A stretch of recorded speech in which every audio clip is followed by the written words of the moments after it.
Ayan, meron tayong mga iniipon na dahon. Bali, pinapa-air dry po natin to. Ayan. Ito gagawin nating tea o kaya panghalo sa kape. Itong dahon to ng lapnisan. Marami daw health benefits nito. So, try natin.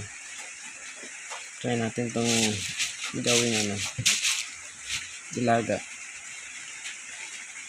Gawin natin yung mainit na tubig na pinagkuluan nito, yung gagawin natin panghalo sa kape. Kaya sa nagtitinta ka ng gatas, pwede rin panghalo.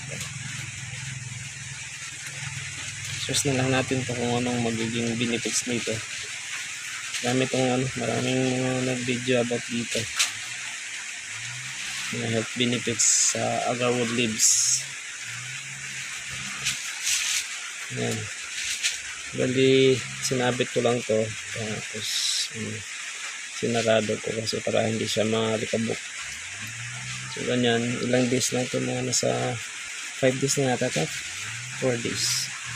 Ito na yung resulta niya. Ayan. Pwede na siya pang pakuluan.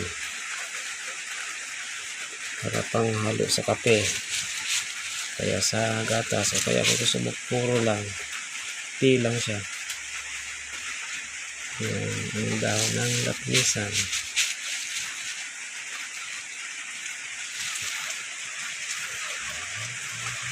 Thank you.